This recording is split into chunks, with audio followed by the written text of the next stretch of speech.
स्वामी श्रद्धानंद एक वकील से राष्ट्र संत बनने की क्रांति, आर्य समाज का योद्धा। नेक्स्ट समय था जब वे अंग्रेजों के दरबार में वकील थे, और फिर ऐसा समय भी आया जब वे गुरुकुल में देशभक्ति का पाठ पढ़ा रहे थे। क्या आप जानते हैं स्वामी श्रद्धानंद जी की वो कहानी जिसने भारत को नया आत्मबल दिया? सन 1856 पंजाब की पवित्र भूमि पर एक ऐसे बालक ने जन्म लिया जिसकी आंखों में जान की जिज्ञासा और हृदय में समाज के लिए कुछ करने की बेचैनी छिपी थी। उस बालक का नाम था मुंशी राम। उनका परिवार शिक्षित, संस्कारी और समाज सेवा के मूल्यों से उत्प्रोत था। पिता स्वयं विद्वान थे, जिन्होंने अपने पुत्र को न केवल अक्षर ज्ञान दिया बल्कि धर्म, संस्कृति और सच्चाई के बीज भी उनके मन में बो दिए। मुंशी राम पढ़ाई में अत्यंत तेज थे। बचपन से ही उन्होंने पुस्तकों को अपना सच्चा मित्र बना लिया था। धीरे धीरे वे बड़े हुए और कानून की उच्च शिक्षा लेकर एक कुशल वकील बन गए। उनकी तर्क शक्ति इतनी प्रभावशाली थी कि ब्रिटिश अदालतों में भी उनका नाम आदर से लिया जाता था। प्रतिष्ठा, धन और समाज में ऊंचा स्थान, सब कुछ उनके पास था, परंतु भीतर कुछ अधूरा था। दिन अदालतों में बीतते, रातें आत्ममंथन में। उन्होंने स्वयं से प्रश्न करना शुरू किया, क्या मेरा जीवन केवल निजी उपलब्धियों तक ही सीमित रहेगा? क्या मेरी संस्कृति, मेरा धर्म और मेरा देश मेरी जिम्मेदारी नहीं है? इन्हीं विचारों के बीच एक दिन उनका संपर्क हुआ आर्य समाज से। स्वामी दयानंद सरस्वती के ओजस्वी विचार, उनका वेदों की ओर लौटो का आह्वान मुंशी राम के हृदय को भीतर तक झकझोर गया। स्वामी दयानंद ने जो देखा, एक नवजागरण, एक सांस्कृतिक पुनरुत्थान, उसी स्वप्न को मुंशी राम ने भी अपनाया। और तब उन्होंने जीवन की दिशा बदलने का साहसिक निर्णय लिया। वकालत की ऊंचाइयों को छोड़कर उन्होंने समाज सेवा का चुना। धन और प्रसिद्धि को त्याग कर उन्होंने राष्ट्र और धर्म के लिए तपस्वी जीवन को अपनाया। मुंशी राम अब केवल एक नाम नहीं रहा, वह धीरे धीरे बन था स्वामी श्रद्धानंद। संन्यास की आग में तपकर बना एक राष्ट्र संत। वह दिन भारतीय इतिहास के उन दुर्लभ क्षणों में से एक था जब एक व्यक्ति अपने समस्त ऐश्वर्य, प्रतिष्ठा और पारिवारिक सुख को त्याग कर राष्ट्र और धर्म की सेवा में समर्पित हो गया। मुंशी राम अब केवल एक सफल वकील नहीं रहे थे, अब वे एक मार्गदर्शक बनना चाहते थे। एक प्रकाश स्तंभ जो अंग्रेजी हुकूमत के अंधकार में भारतवासियों को अपनी पहचान, अपनी जड़ों और अपने धर्म की ओर लौटा सके। उनका अंतरात्मा उन्हें पुकार रही थी, अब बहुत हुआ केवल बोलना, अब समय है पूर्ण समर्पण का। और तब आया वह पावन क्षण जब यज्ञ की पवित्र अग्नि धधक रही थी, चारों ओर वेदों के मंत्र गूंज रहे थे। ऋषि परंपरा के उत्तराधिकारी बनने का आह्वान हो चुका था। सन 1917 का वह ऐतिहासिक दिन, मुंशी राम ने संन्यास की दीक्षा ली। उनकी देह पर अब गेरुआ वस्त्र था, माथे पर चमकता हुआ तिलक और कंठ में था वैराग्य का संकल्प। उसी क्षण बन गए स्वामी श्रद्धानंद। श्रद्धा जो वेदों और संस्कृति में अटूट विश्वास की प्रतीक थी, और आनंद जो उस विश्वास को जीने में था। यह केवल नाम नहीं था, यह तो एक युग की चेतना थी, एक महासंकल्प की उद्घोषणा थी। अब उनके जीवन का ध्येय स्पष्ट था, विदेशी शिक्षा नहीं, स्वदेशी गुरुकुलों का निर्माण, धर्म का विकृतीकरण नहीं, वेदों का शुभ प्रचार, भीख मांगती गुलाम मानसिकता नहीं, बल्कि स्वाभिमान से भरा आत्मनिर्भर भारत। स्वामी श्रद्धानंद ने अपने संन्यास को विरक्ति का नहीं बल्कि क्रियाशील कर्मयोग का प्रतीक बनाया। अब वे जंगलों में नहीं बैठे, बल्कि भारत के गांव-गांव में घूमे, लोगों को जगाया, बच्चों को शिक्षा दी और भारत माता को उसका खोया हुआ आत्मबल लौटाने का संकल्प लिया।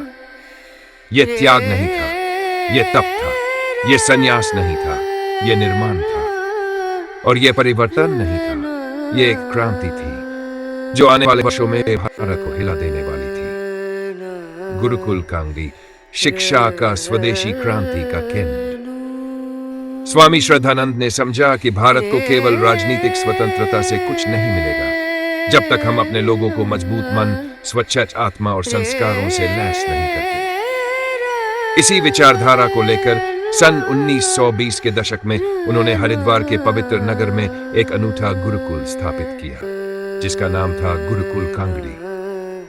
यह गुरुकुल केवल एक विद्यालय नहीं था, बल्कि एक शिक्षा का क्रांतिकारी आंदोलन था। यहाँ शिक्षा का उद्देश्य था केवल किताबी ज्ञान प्राप्त करना नहीं, बल्कि चरित्र निर्माण, संस्कारों का विकास और देशभक्ति की भावना का जागरण। गुरुकुल कांगड़ी की दीवारों के भीतर वेदों की यचाएं गूंजती थीं, तो वहीं छात्र आधुनिक विज्ञान, गणित, भौतिकी, रसायन विज्ञान और चिकित्सा के अध्ययन में भी निपुण बनते थे। यहाँ वेदों और विज्ञान का ऐसा संगम था जो विश्व के समक्ष एक नई शिक्षा की मिसाल था। स्वामी श्रद्धानंद का यह दृढ़ विश्वास था कि शिक्षा का असली उद्देश्य है एक संपूर्ण मनुष्य तैयार करना जो आध्यात्मिक, बौद्धिक और सामाजिक रूप से सशक्त हो। इसलिए उन्होंने गुरुकुल की शिक्षा प्रणाली में योग, वेदाध्ययन, संस्कृत और स्वदेशी संस्कृति को महत्व दिया। यहाँ के छात्र न केवल अपने शारीरिक विकास पर ध्यान देते थे, बल्कि उनमें धर्म, संस्कार और देशभक्ति की गहरी जड़ें भी रोपित की जाती थी। गुरुकुल कांगड़ी में गुरु शिष्य का संबंध केवल ज्ञान का आदान प्रदान नहीं था, ये एक परिवार की तरह था, जहां हर छात्र को अपनी माता पिता से भी अधिक स्नेह और मार्गदर्शन मिलता था। स्वामी श्रद्धानंद की दूरदृष्टि ये थी कि यदि भारत को पुनः विश्व गुरु बनाना है, तो हमें विदेशी शिक्षा की नकल छोड़कर स्वदेशी शिक्षा को पुनर्जीवित करना होगा। इसलिए गुरुकुल में अंग्रेजी भाषा और पश्चिमी शिक्षा का विरोध नहीं था, बल्कि इसे भारतीय संस्कृति और मूल्यों के अनुरूप बनाया गया था। गुरुकुल कांगड़ी एक ऐसा केंद्र था जहां से निकले विद्यार्थी देश के लिए कर्मठ और चरित्रवान नागरिक बनकर समाज की सेवा में लगे। उनमें उस युग की सबसे बड़ी ताकत थी राष्ट्रीय जागरूकता और आत्मसम्मान। इस शिक्षा क्रांति ने न केवल बच्चों के जीवन बदले, बल्कि पूरे भारत की शिक्षा प्रणाली को भी एक नई दिशा दी। स्वामी श्रद्धानंद के इस गुरुकुल ने यह संदेश दिया कि असली स्वतंत्रता तभी मिलेगी जब हमारे देश के हर बच्चे के मन में अपने धर्म, संस्कृति और देश के प्रति गहरा सम्मान और कर्तव्यबोध होगा। यह गुरुकुल एक दीपशिखा की तरह जला जो अंधकार में एक नई सुबह की ओर भारत को ले गया। शेख ब्रिटिश सत्ता का विरोध और स्वामी श्रद्धानंद का निर्भीक बलिदान। वह दौर था जब भारत अंग्रेजों की जंजीरों में जकड़ा हुआ था। जनता भयभीत थी, नेताओं की वाणी पर सेंसरशिप थी और धर्म, संस्कृति, शिक्षा सब पर गहराता था गुलामी का अंधकार। ऐसे समय में एक सन्यासी भगवा वस्त्रों में लिपटा एक तपस्वी जनसभा में खड़ा होकर कहता है, भारत माता अब जाग चुकी है, अब कोई उसे रोक नहीं सकता। स्वामी श्रद्धानंद केवल एक धार्मिक नेता नहीं थे, वे एक संपूर्ण क्रांतिकारी थे जिन्होंने धर्म को शस्त्र बनाया, शिक्षा को ढाल और सच्चाई को अपनी अडिग नीति। वे कांग्रेस के कई नेताओं से भिन्न थे। उन्होंने खुलकर असहयोग आंदोलन का समर्थन किया, ब्रिटिश शिक्षा पद्धति का विरोध किया और विदेशी वस्त्रों की होली जलाकर स्वदेशी का बिगुल बजाया। जब वे मंच पर बोलते तो जनसागर उन पर था। उनकी वाणी में वेदों की गरिमा भी थी और शस्त्रों का तेज भी। वे कहते, जब तक भारत का अंतिम व्यक्ति शिक्षित, धर्मनिष्ठ और निर्भय नहीं बनता, तब तक इस देश को कोई शक्ति मुक्त नहीं कर सकती। ब्रिटिश सरकार को यह सब सहन नहीं था। उनकी रिपोर्टों में स्वामी श्रद्धानंद को राष्ट्रीय खतरा कहा गया। उन पर बार बार निगरानी रखी गई, उन्हें धमकियां दी गई, पर वे न रुके, न डरे, बल्कि और अधिक स्पष्टता से बोले, जो धर्म राष्ट्र की रक्षा न कर सके वह धर्म कैसा।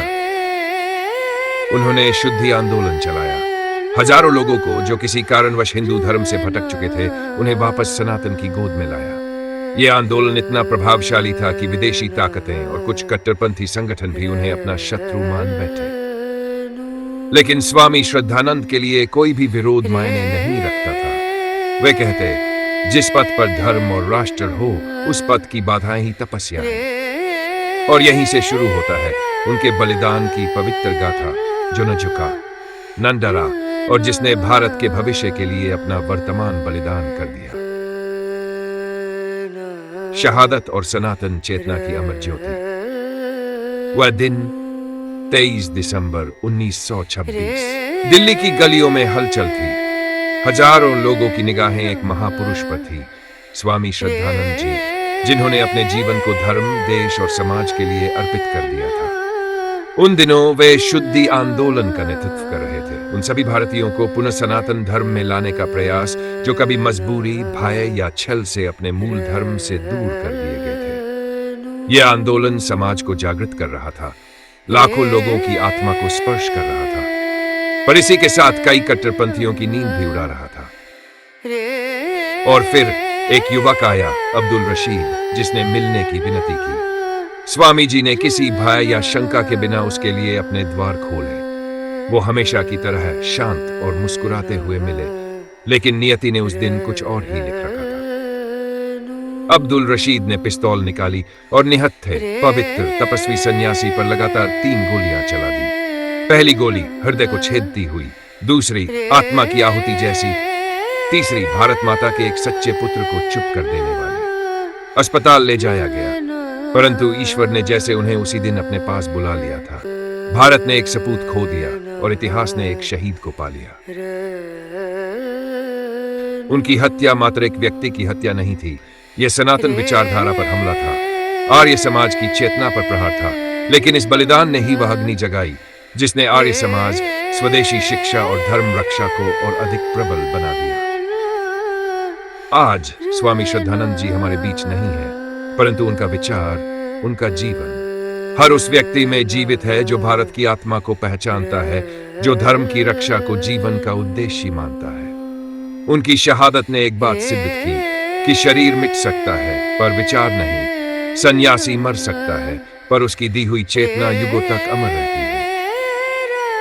श्रद्धानंद जी का अमर संदेश और सनातन का आह्वान। स्वामी श्रद्धानंद जी का जीवन केवल एक ऐतिहासिक गाथा नहीं, बल्कि वह अग्निपथ है जिस पर चलकर भारत ने अपनी आत्मा को पहचाना। एक वकील जो अंग्रेजों की अदालत में न्याय की बात करता था, जब वही व्यक्ति संन्यास लेकर वेदों की शिक्षा और राष्ट्र निर्माण का मंत्र देने लगा, तो इतिहास ने करवट ली। उन्होंने जीवन के हर सुख का त्याग किया और उस समय की सबसे बड़ी शक्ति ब्रिटिश साम्राज्य के सामने अडिग खड़े हो गए, क्योंकि उनके लिए धर्म केवल पूजा नहीं बल्कि जीवन का संकल्प था। आज जब हम आधुनिकता की दौड़ में अपनी जड़ों को भूलते जा रहे हैं, तो सवाल यह है, क्या हमारे भीतर वैसा ही साहस है? क्या हम भी अपने धर्म, अपनी संस्कृति और अपने राष्ट्र के लिए वैसे ही खड़े हो सकते हैं जैसे स्वामी श्रद्धानंद खड़े हुए थे? यदि स्वामी श्रद्धानंद जी के बलिदान ने आपके हृदय को स्पर्श किया, तो नीचे कमेंट करें, धर्माय नमः। इस दिव्य कथा को अपने मित्रों, परिजनों और हर उस युवा तक पहुंचाएं जो आज भी भारत माता की पुकार सुन सकते हैं। लाइक करें, शेयर करें और सब्सक्राइब करें सनातन संस्कृति हिंदी चैनल पर ऐसे ही सत्य, प्रेरणा और परंपरा से भरे प्रसंगों के लिए। क्योंकि ये केवल वीडियो नहीं, ये एक संकल्प है सनातन को जीवित रखने का, भारत की आत्मा को फिर से जागृत करने का।